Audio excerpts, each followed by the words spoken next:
Pada awalnya dia tak kena gangguan. Cuma aura dalam rumah ni seolah-olah macam panas tau. Panas. Kira duduk dalam rumah ni kan, kenapa rasa macam panas ni? Nak tidur susah. Lagi panas waktu dia nak beribadah. Lala dia ajak suami dia borak. Suami dia pun borak lah, bual-bual dengan dia. Waktu suami dia berbual dengan dia ni, part ni suami dia pun kena. Yang mana waktu dia tengah berbual, TV ni tiba-tiba menyala. Gelarkan dalam tu kakak. Kakak tu tutup mulut Siti. Kan orang dah cakap, jangan buka pintu. Tergantung kan. Tiba-tiba ada kepala jengah ke bawah macam. Taklah, tadi ada room service lah dekat luar. Ada satu tangan tau, berwarna hitam, keluar daripada. Dia nampak muka makhluk ni tadi. Cubalah buka nak tanya daripada arah sana. Ketiga orang ni berdiri pada.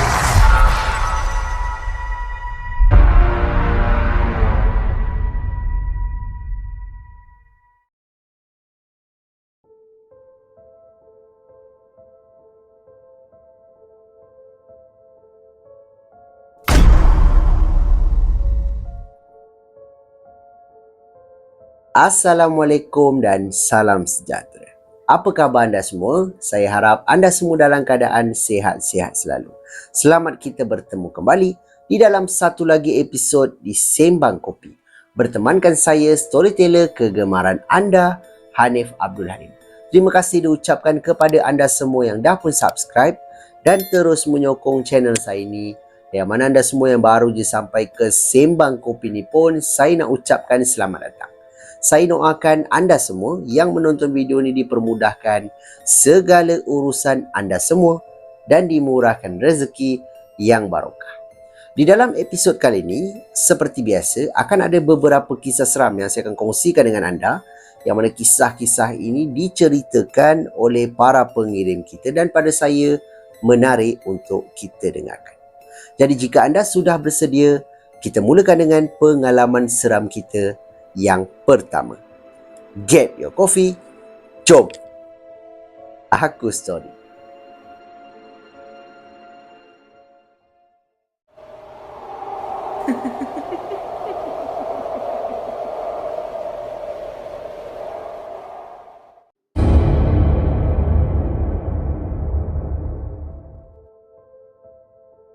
Baiklah, kita mulakan dengan pengalaman seram kita yang pertama ini.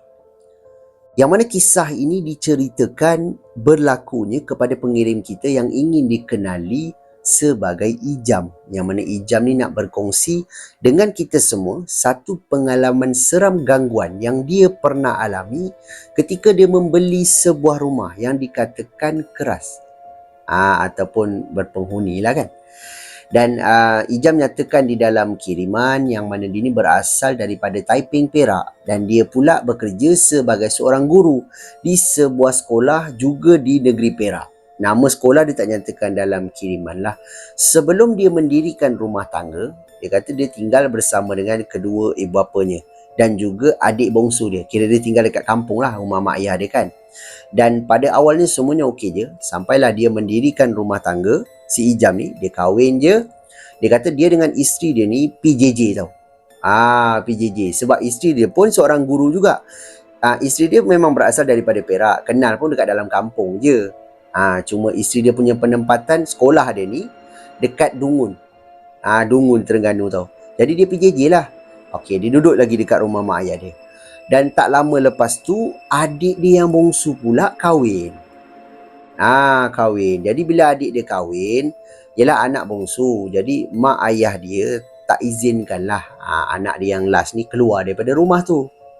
Walaupun adik dia ni nak cari rumah kat luar, tapi ialah mak ayah dia bukan tak bagilah, macam tak galakkan lah. Duduklah rumah ni apa semua dengan teman mak ayah dia.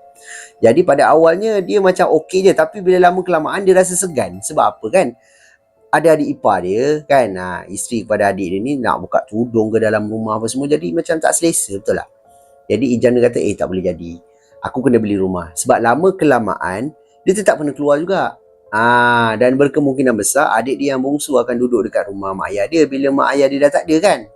Jadi dia kata dia mulalah survey rumah, tanya kawan-kawan, tanya macam apa, orang kata kenalan-kenalan dia, tapi tak dapat. Sampailah satu masa dia ternampak satu iklan untuk menjual rumah dekat internet. Platform mana dia tak nyatakan dalam kiriman lah.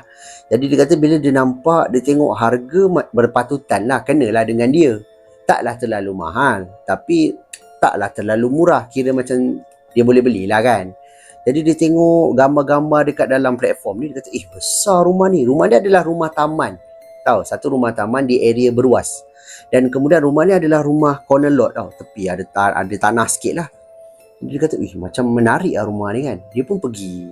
Dia tengok-tengok, takkan rumah sebesar ni dijual dengan harga segini kan. Dia kata, macam tak berbaloi pula.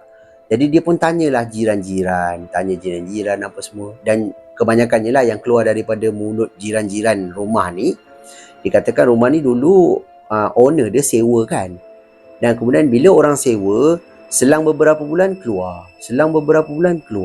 Dan bila tanya kenapa, dikatakan dalam rumah ni ada gangguan.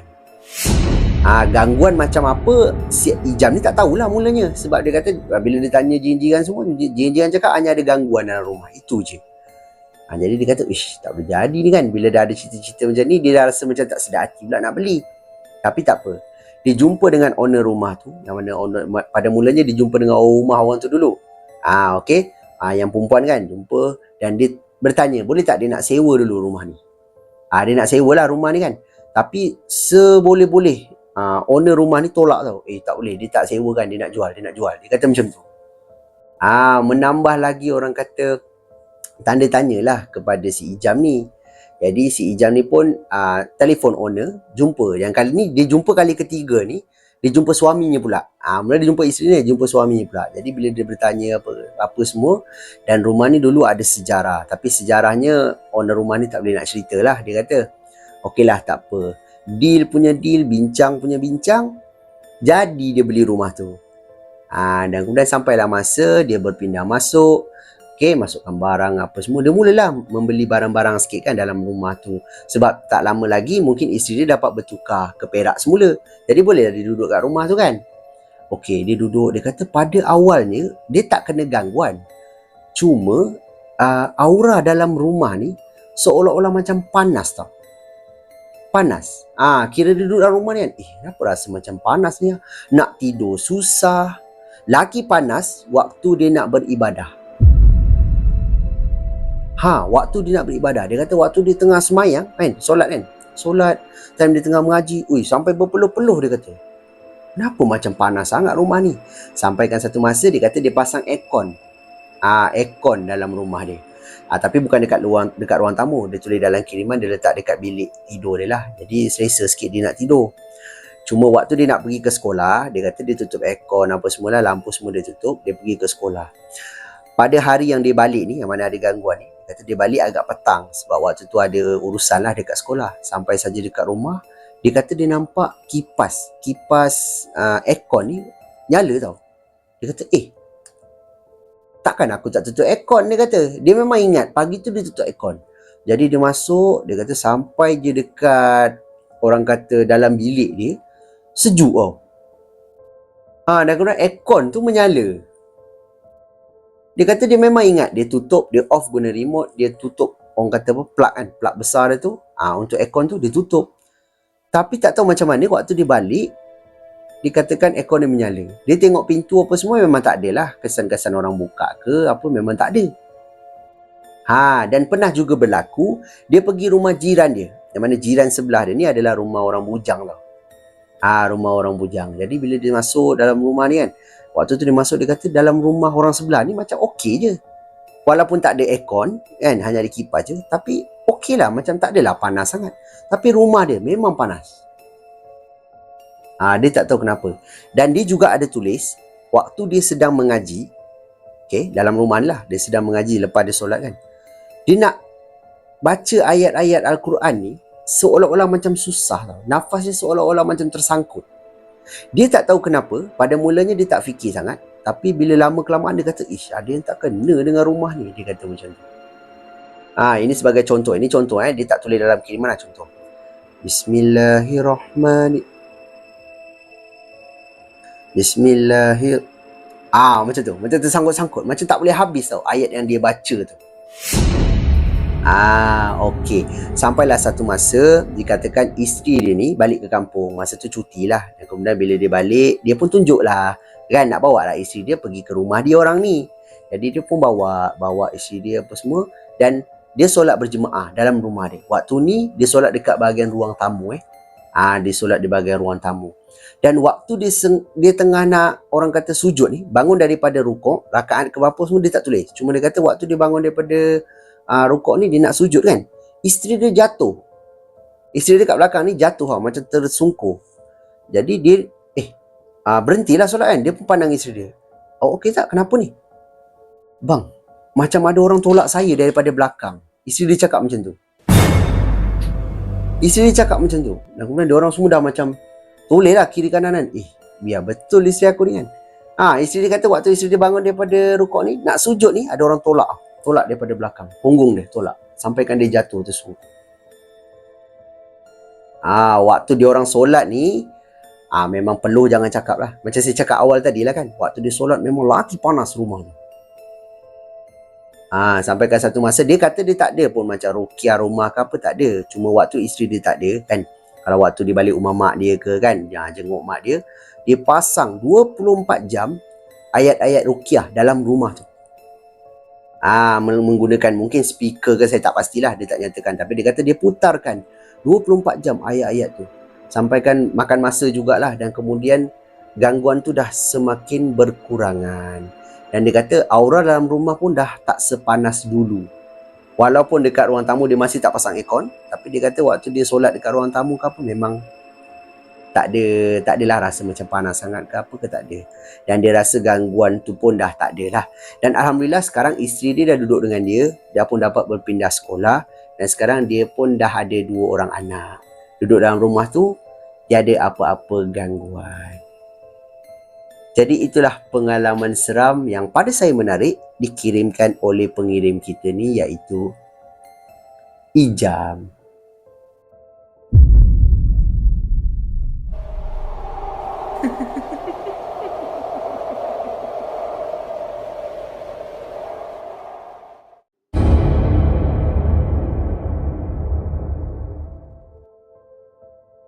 Kita beralih pula ke kisah seram kita yang kedua. Yang mana pengalaman ini datangnya daripada pengirim kita yang bernama Afikah. Yang mana Afikah ni nak berkongsi dengan kita semua satu pengalaman seram gangguan yang dia pernah alami ketika dia menginap ataupun tinggal di sebuah hotel yang terletak di Venice, Itali. Kisah ni dinyatakan dalam kiriman lah. Afikah cakap kisah ni berlaku dalam tahun 2014. Yang mana pada waktu tu dia baru saja mendirikan rumah tangga dan masih lagi di dalam fasa honeymoon. Selepas saja dia mendirikan rumah tangga, suami dia ajak dia pergi honeymoon lah. Yang mana pada waktu tu tempat yang diorang pergi ni adalah Venice, Itali. Pergi orang kata honeymoon dekat Europe lah kan. Jadi dia ada tinggal di sebuah hotel. Nama hotel dia tak nyatakan di dalam kiriman. Cuma kisah-kisah gangguan yang pernah berlaku satu malam. Yang mana bila dia sampai sana, dipendekkan cerita, dia pun berjalan lah kan. Pusing-pusing di kawasan sekitar, ambil-ambil gambar, makan di restoran-restoran sana. Jadi bila dia balik daripada berjalan ni, dikatakan dia agak penat lah. Jadi malam tu dia tidur. Dia tidur bersama dengan suami dia. Waktu dia tengah tidur ni, dia kata dalam pukul 2 lebih macam tu, dia tersedar. Ini dinyatakan dalam kiriman dalam pukul 2 sampai pukul 3 ni, dalam lingkungan tu lah. Dia terbangun daripada tidur disebabkan terganggu dengan bunyi TV. Jadi bila dia terbangun, dia kata, laki aku ni tengok TV tak tutup. Dia fikir macam tu. Dia pun tutup TV dan kemudian sambung balik tidur. Itu pertama. Pada malam yang seterusnya pula, yang mana dia masih lagi keluar berjalan, tapi dia kata dia tak tahu kenapa dia tak ada rasa macam nak makan ke apa, tak ada. Sebab terlalu seronok ni tadi. Jadi dia pergi ke sana, pergi ke sini. Sampailah waktu dia dah sampai kat hotel dia, masuk je dekat dalam bilik, dia kata okeylah, suami dia ambil tuala apa semua kan, nak mandi. Jadi dia kata, tiba-tiba dia terasa lapar. Tiba-tiba dia terasa lapar dan kemudian dia cakap dengan suami dia, "Bang, saya lapar lah bang," dia cakap macam tu. So suami dia kata, ish, awak ni dah pukul berapa ni? Waktu makan pun dah habis kan? Maknanya dia lah, hotel kan dia ada waktu makan dia. Pagi, tengah hari kan? Petang, mungkin malam, makan malam pukul berapa macam tu. Jadi waktu dia lapar ni adalah waktu yang bukan waktu makan. Jadi suami dia kata, macam mana? Tadi saya ajak makan, awak tak nak makan. Kenyang lah, apalah. Tiba-tiba lapar pula malam ni kan? Suami dia cakap macam tu. Jadi dia cakap suami dia, tolong abang, saya lapar ni. Belikanlah apa-apa, roti ke, dia cakap tu. Suami dia dengan muka-muka letih ni, ambil jugalah kan barang-barang dia. Lepas tu dia kata, tak apalah, saya turun kejap. Di bahagian bawah hotel ni, ada macam kafe, ada macam kedai. Cuma dia katakan, yalah dekat Europe, susah sikit nak cari makanan. Korang pun faham kan? Yang mana macam roti apa semua, bukannya ada gardenia pun kat sana, betul tak? Kena carilah yang boleh isteri dia makan. Jadi dia pun keluar daripada bilik hotel, terus pergi cari makanan dekat bahagian bawah ni. Yang si Afika ni pula dekat dalam bilik, dia tak ikut. Jadi dia pun ambil tuala, dia kata dia mandi dululah. Jadi nanti suami dia balik, daripada beli makanan, waktu dia makan, suami dia boleh mandi. Dia fikir macam tu. Jadi dia pun kata, dia mula rasa macam takutlah duduk dalam bilik hotel. Yelah, bukan tempat dia kan. Jadi dia kata dia takut, dia buka TV. Dia buka TV, biar ada suara lah, ataupun ada bunyi dalam bilik tu. Yang tak adalah sunyi sangat. Jadi okey, tak apa. Dia buka TV, buka volume yang agak-agak sederhana, tak terlalu kuat. Dia pun masuk dalam bilik air, mulakan mandi. Waktu dia tengah mandi, dikatakan dia terdengar seperti suara TV ini naik tau, naik. Volumenya naik, kuat sangat. Jadi dia kata, suami aku kuatkan TV ke? Dia fikir macam tu. Dia dah terfikir suami dia dah balik. Sebab dia kata bukannya dia baru masuk bilik air, terus ada gangguan tu, tak. Dia dah mandi lama juga. Tiba-tiba suara TV tu naik tau. Jadi dia kata, kuatnya. Lepas tu dia macam ketuk lah pintu bilik air tu kan. Tuk. Bang, kecil sikit bang TV tu. Dia cakap macam tu. Lepas tu volume tu turun. Slow lah. Jadi dia kata, okey lah. Menambahkan lagi kepercayaan dia yang mana suami dia dah balik. Dia pun mandi. Naik lagi volume tu. Suara TV tu naik lagi kuat. Jadi dia kata, apa kena dengan laki aku ni? Pekak pula malam ni. Dia fikir macam tu kan. Dia pun dah settle mandi. Dia kata dia pun keluar daripada bilik. Dan dia dapati dalam bilik tu, tiada sesiapa, melainkan dia seorang je. Dan yang lebih menambah ketakutan dia adalah TV yang dia pasang tadi dah padam.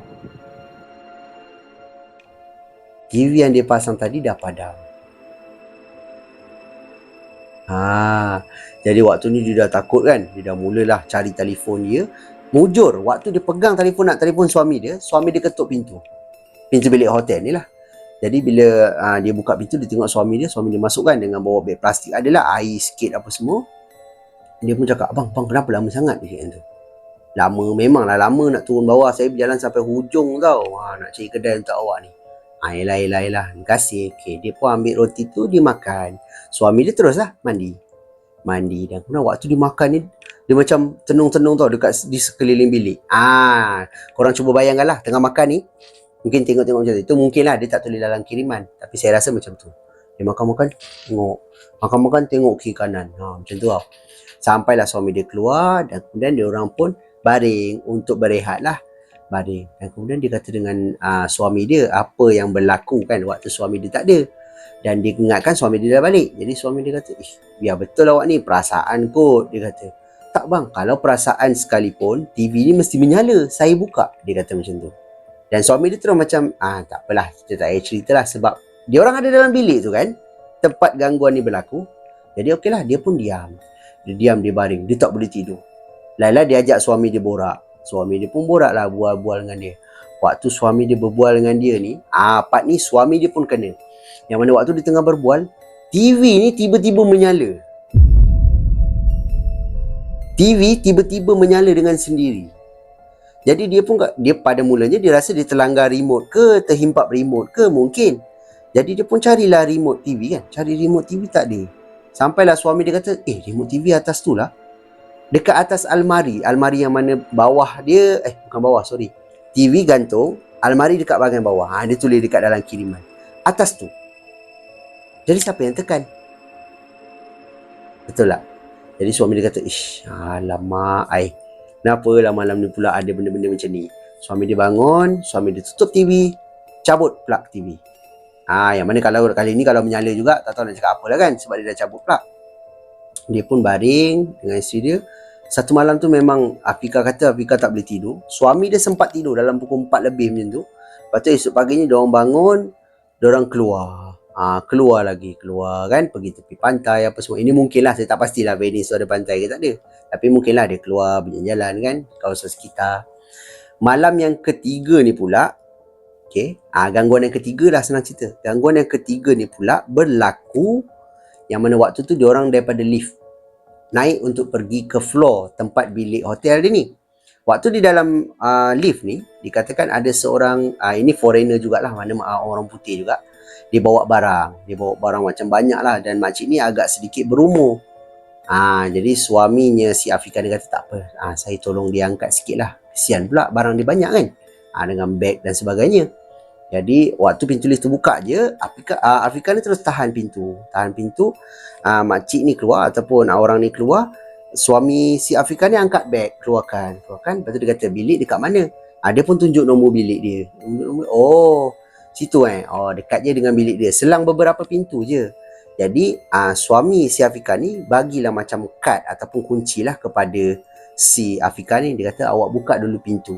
Kejap lagi saya masuk sekali lah. Okey.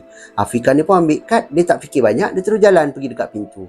Yang suami si Afika ni pula bawa lah beg tu kan. Bawa sampai depan pintu bilik orang ni. Dia letak. Dan kemudian orang ni cakap lah thank you apa semua. Suami dia jalan. Dalam pada suami nak jalan ke arah dia ni, Afika ni tengah cuba nak buka pintu tau. Sebab pada mulanya dia touch kad tu ataupun dia buka kunci ni, tak boleh buka pintu tu. Dia kata rosak ke benda ni kan. Dia cuba touch lagi.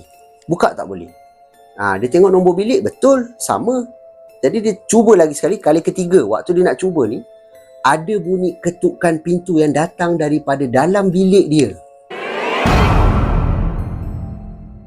Dalam bilik dia. Bukan datang daripada luar, daripada dalam. Maknanya ada orang kat dalam ataupun ada sesuatu kat dalam.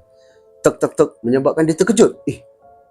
Dia pandang ke sekeliling, dia kata memang tak ada orang lain yang ketuk pintu ke apa, tak ada. Dia pasti suara ketukan tu datang daripada depan dia, iaitu datang daripada pintu bilik dia. Sampailah suami dia datang dekat dengan dia dan kemudian suami dia kata, kenapa? Abang cuba buka pintu. Kenapa? Main buat sini benda tu. Dia pun touch, buka. Boleh buka, elok dan dalam bilik waktu tu gelap lah. Sampailah suami dia masuk, suami dia buka lampu apa semua. Afika ni masih lagi tercegat dekat depan pintu bilik hotel ni. Kali ketiga gangguan ni memang dia kata dia dah mula rasa takut dah dengan bilik tu. Dia dah walaupun dia tak nak tinggal lah kat bilik tu lagi kan. Sampai suami dia kata, masuklah. Apa awak tunggu depan pintu? Cepatlah masuk. Okey. Dia pun masuk dan kemudian berehat lah. Berehat mungkin mandi ke apa macam tu kan. Dan itu sajalah gangguannya.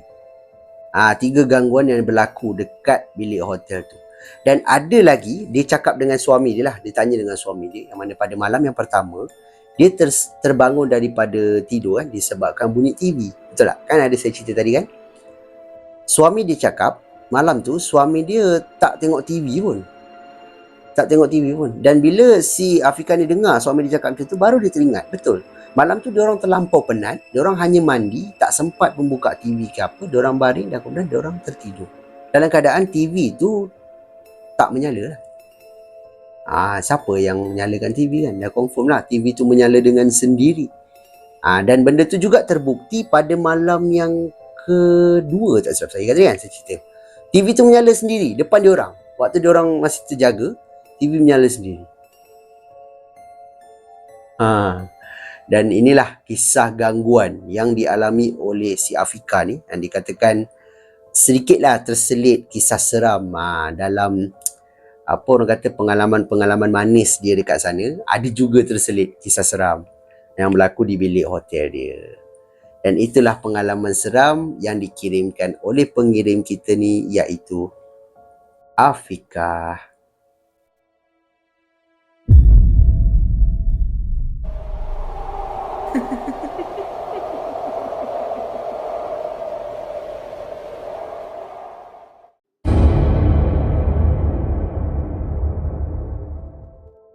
Kisah seram kita yang ketiga ni pula diceritakan berlakunya kepada pengirim kita yang bernama Izri. Yang mana Izri ni nak berkongsi dengan kita semua satu pengalaman seram penampakan dan juga pengalaman seram gangguan yang pernah dialami oleh isterinya ketika berada di klinik kesihatan. Kisah gangguan ini agak ringkas yang mana Izri nyatakan di dalam kiriman yang mana dia ni berasal daripada Ipoh. Berasal daripada Ipoh, Perak. Dan selepas saja anaknya yang kedua lahir. Anaknya perlu beberapa kali dirujuk ke hospital dan juga klinik. Mungkin ada masalah kesihatan lah kot kan. Dia tak nyatakan dalam kiriman lah. Cuma dia kata beberapa kali juga dia kena pergi hospital, kena pergi klinik. Sampailah satu masa dia tak perlu lagi pergi ke hospital, hanya perlu pergi ke klinik saja. Jadi seminggu sekali ada temu janji. Macam tu lah. Jadi dia pun pergi. Sampailah satu masa temu janji ni kena pada hari Sabtu. Yang mana hari Sabtu tak semua klinik kesihatan buka. Jadi dia kata klinik yang biasa dia pergi tu memang tutup. Dia dihantar ke satu lagi klinik kesihatan yang agak jauh sikit lah daripada rumah dia. Jadi dia dengan isteri dia pun bertolak daripada rumah. Sampailah ke klinik tu. Masuk je dalam klinik, dia kata dia nampak memang ada ramai orang. Cuma semuanya ada temu janji macam anak dia juga. Macam tu. Jadi dia pun daftar dan kemudian dia tunggulah nombor anak dia kan. Tunggu, ada saringan dan sebagainya. Tak macam mana tiba-tiba isteri dia rasa nak buang air. Jadi dia kata, isteri dia tanya dengan dia, "Abang tandas kat mana?" "Mana saya tahu, saya pun tak pernah pergi klinik ni." "Tak apa, sekejap saya tanya nurse." Dia pun bangun dan kemudian dia tanyalah jururawat yang ada kat situ. "Tandas kat mana ya?" "Cik, puan." Gitu kan. Jadi nurse pun cakap, "Okey, kena pergi ke sebelah sana, ni, okey."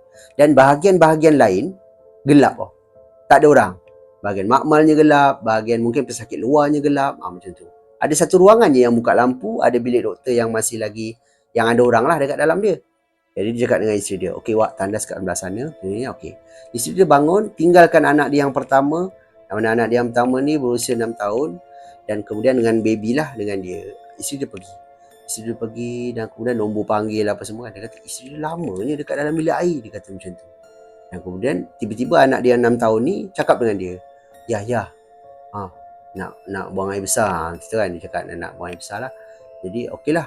Dia pun ajak anak dia bangun. Pergilah cari isteri dia.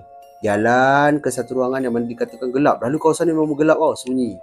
Memang siang. Cuma ialah kawasan dalam klinik ni kan tertutup. Jadi gelap lah dalam tu. Dia jalan sampai dia nampak ada tanda yang mengatakan tandas. Dia nampak isteri dia keluar daripada tandas. Kemudian isteri dia macam terkejut lah. "Bang, kenapa datang sini?" "Ni anak awak ni. Nak terbuang air pula." Kata tu. "Oh ya ke? Jomlah masuk je lah. Tandas ni." Pergilah. Bawa lah. Dan kemudian isteri dia masuk. Bawa anak dia. Si Izri ni bawa baby ni duduk balik kan dekat tempat duduk yang dia tunggu tadi.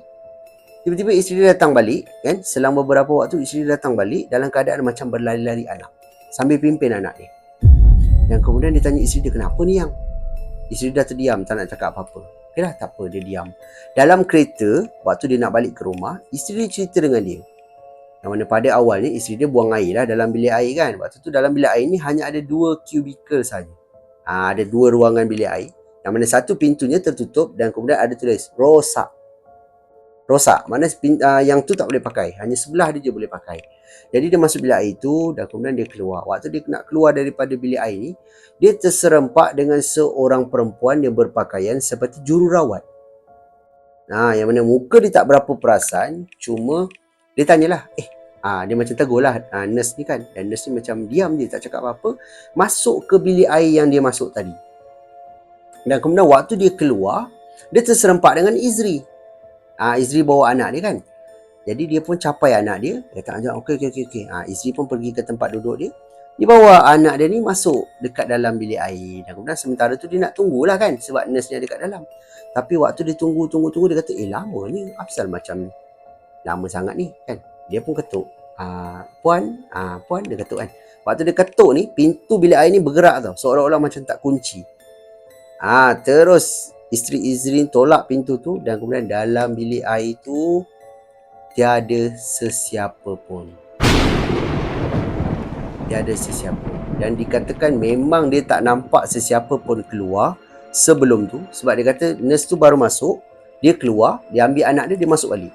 Waktu dia masuk balik tu pun dia tak nampak nurse keluar ke apa, tak ada. Siapa yang dia nampak tadi, jelmaan berpakaian nurse tu? Ada kemungkinan memang nurse, dia masuk sekejap je kan, manalah tahu. Dan berkemungkinan juga memang itu adalah makhluk lain, gaib, makhluk gaib tu, jin ataupun syaitan yang menyerupai seolah-olah macam jururawat. Dan itu sajalah gangguan. Tiada gangguan macam orang kata sergah ke, memang tak ada. Cuma dia kata isteri dia takut lah waktu tu. Waktu dia tolak pintu tu, dia kata dia tolak pintu, anak dia nak buang air lagi ni. Betul tak? Dia dah takut, dia rasa nak keluar je daripada bilik air. Nak tak nak dia kena layan juga anak dia. Buang air dan kemudian bawa anak dia pergi dekat isteri ni. Dan itulah pengalaman seram ringkas yang pada saya menarik untuk saya kongsikan daripada pengirim kita ni, iaitu Izri.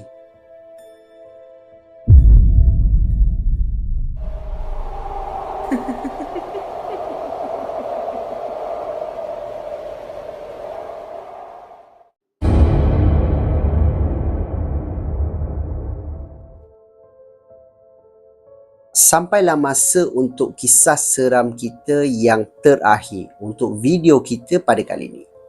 Kisah ini dikatakan berlakunya kepada pengirim kita yang bernama Putra. Yang mana Putra ni nak berkongsi dengan kita semua satu pengalaman seram penampakan yang dia pernah alami ketika dia bermalam di rumah saudara dia. Putra nyatakan di dalam kiriman yang mana dia ni berasal daripada Aitam, satu daerah di negeri Johor. Tapi dia berasal je daripada Johor. Dia tinggal di Pahang bersama dengan mak ayah dia.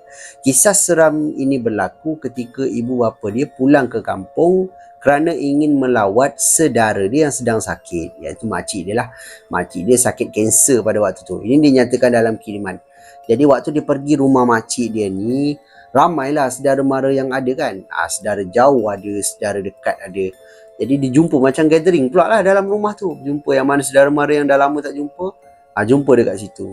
Jadi mak dia ni adalah berbual dengan seorang saudara jauh. Dia jarang-jarang jumpa lah, tapi mak dia kenal lah. Jadi mak dia berbual apa semua, makcik ni cakap, nanti ni singgahlah rumah, dah lalang balik Johor, singgah rumah dia cakap gitu kan. InsyaAllah kalau sempat nanti kan, kita orang singgah rumah dia cakap macam tu. Dan malam tu diorang sebenarnya berhasrat lah ataupun merancang untuk tidur di rumah makcik dia yang sakit ni. Tapi disebabkan ramai tadi kan, jadi ada yang tidur dekat rumah tu juga. Yang mana balik daripada luar Johor, tidur dekat rumah tu. Jadi dia kata tak ada tempat kan, rumah tu sempit, rumah tu pun tak besar mana. Jadi dia kata dengan ayah dia, tak apalah kalau macam ni kita balik je lah. Dia fikir macam tu kan. Okey. Dia pun naik kereta dan kemudian ayah dia macam letih, tak boleh nak bawa kereta lah, letih. Mak dia pula memang tak ada lesen, termasuklah si Putra ni. Sebab Putra ni waktu tu masih lagi orang kata awal 20-an lah, belum ambil lesen lagi. Jadi ayah dia cakap macam mana ni tidur hotel ke? Bang kejap, orang telefon ni jap makcik dia. Mak dia cakap, sebab kan tadi ada makcik dia pesan kan datang rumah dia. Jadi mak dia pun telefon lah makcik dia yang tu dan kemudian beritahulah yang mana boleh tak nak tumpang tidur, dia cakap tu kan. Memang boleh lah, biasalah orang tua-tua dia memang singgah je, kalau waktu malam tak tidur tak boleh, betul tak? Tidur-tidur tak apa. Dalam rumah tu pula yang ada hanya 3 orang je. Dia, suami dia dengan anak dia yang keberapa dia tak nyatakan dalam kiriman lah, cuma dia kata anak dia lelaki seorang je. Kira dia tinggal bertiga lah dalam rumah tu. Dan rumah dia juga agak besar, jadi banyak ruang lah. Okey, diorang pun orang kata bersetuju, pergilah menuju ke rumah makcik dia ni. Bila sampai ni lebih kurang dalam pukul 9 lebih macam tu lah. Diorang dah makan dah dekat luar. Tapi bila sampai je dekat rumah makcik dia ni, kan makcik dia yang dia singgah ni lah. Dia sampai je dekat rumah makcik dia masak. Ada masak lauk kan. Jadi yalah, kita sebagai tetamu, bila tuan rumah dah masak, adakah kita kata tak apa saya dah makan kat luar? Tak kan. Kita mesti akan rasa juga, betul tak? Sebab orang tu dah masak ni. Jadi okeylah, dia pun duduk dekat meja makan bersama dengan family dia. Jamahlah sikit kan, orang tu dah masak. Settle je makan apa semua. Lepas makan mesti akan biasa orang yang smoking tahulah, mesti akan nak merokok kan. Jadi dia kata dia pun nampak ada satu pintu, yang mana pintu ni adalah pintu ke belakang rumah. Rumah dia ada 2 pintu, rumah kampung standard lah. Belakang ada satu pintu, dekat ruangan dapur. Dekat luar ada satu pintu. Dia nak isap rokok kat luar, tapi kat depan ada bapak dia, ayah dia lah. Mak dia pula ada dekat bahagian dapur. Jadi dia kata dia memang, ayah dia tak isap rokok. Jadi mak ayah dia tahu dia isap rokok, tapi dia takkan isap rokok depan parents dia. Itu dia pantang. Jadi depan ayah dia ke, depan mak dia takkan. Jadi dia keluar daripada pintu tu.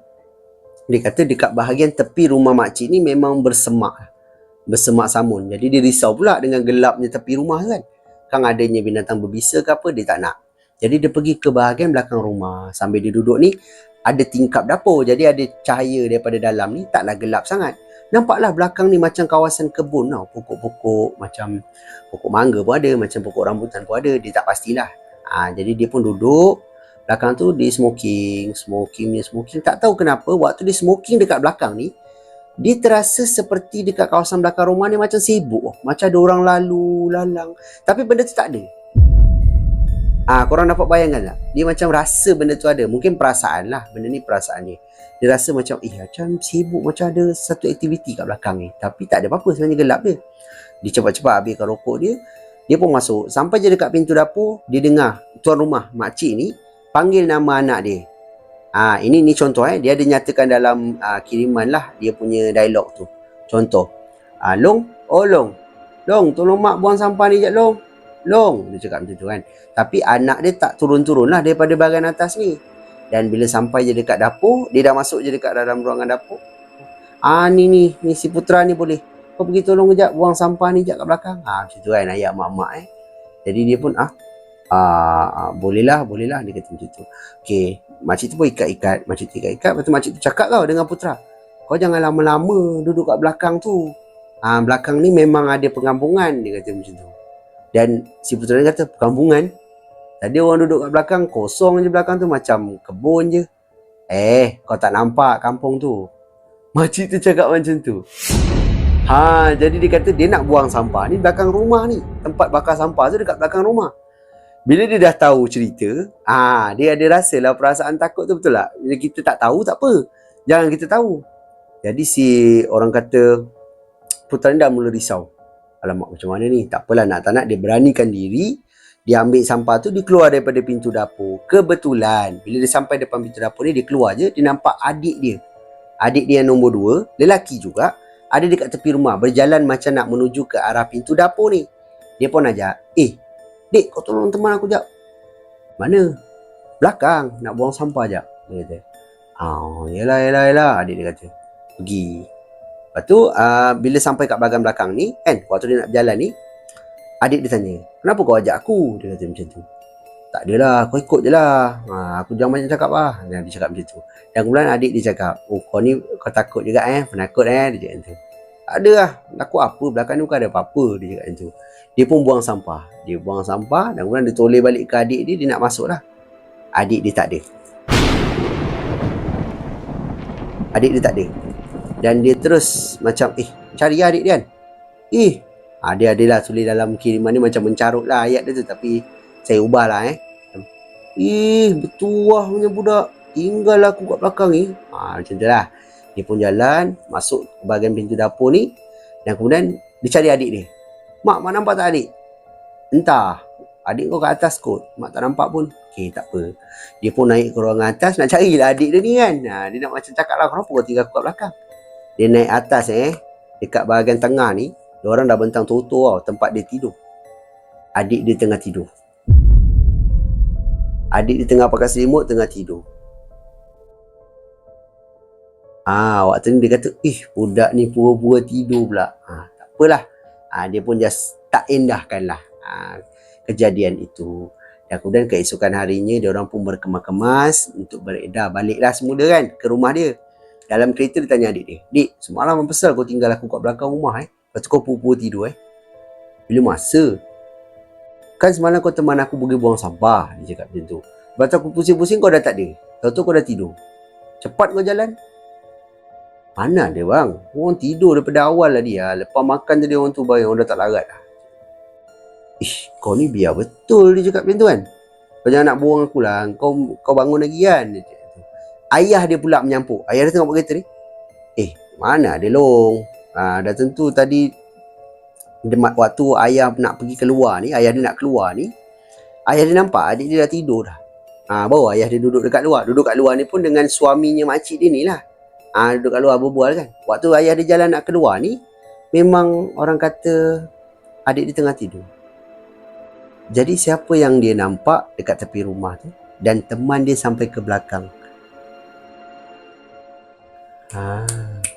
Dan ayat yang paling dia tak lupalah. Penakut juga kau ni takut dia kata macam tu. Kan? Lepas tu dia pula menjawab, apa nak takut apa, bukan ada apa pun belakang ni. Dia cakap macam tu kan. Benda tu apa? Itu dia. Nampak.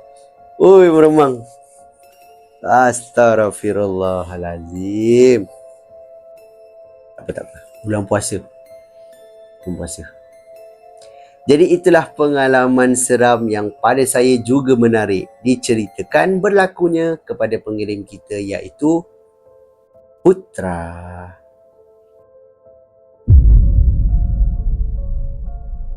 Jadi itu sajalah kisah seram kita untuk video kita pada kali ini. Pada pendapat anda macam mana? Dalam kesemua kisah yang saya kongsikan dengan anda ni, mana satu kisah yang paling menyeramkan? Anda boleh tinggalkan pendapat anda di ruangan komen dekat bawah. Dan yang mana anda semua yang baru je sampai ke channel ni dan ada kisah-kisah seram, sudi kongsi dengan saya dan juga semua penonton-penonton Sembang Kopi, anda bolehlah kirimkan ke alamat email Sembang Kopi ataupun Telegram Sembang Kopi, yang mana alamat email dan juga link Telegram saya memang dah tinggalkan siap-siap di ruangan description dekat bawah. Terima kasih diucapkan kepada anda semua yang sudi meluangkan masa menonton video saya daripada mula sampailah ke hujung ni. Saya sangat-sangat hargai. Dan mana anda semua yang baru je sampai ke channel ni, sekiranya anda suka dengan cara penyampaian saya, anda terhibur dengan kisah-kisah seram yang saya kongsikan dengan anda ni, saya hargai sangat-sangat. Kalau anda dapat bantu saya, bantu channel saya dengan tekan butang like, butang subscribe dan juga butang loceng, supaya anda tak akan terlepas apa-apa video yang saya akan upload lagi lepas ni. Akan ada banyak lagi kisah seram yang saya akan kongsikan di dalam channel saya ni. Itu sajalah daripada saya. Kita jumpa lagi di video yang akan datang. Thanks for watching. Assalamualaikum. See ya.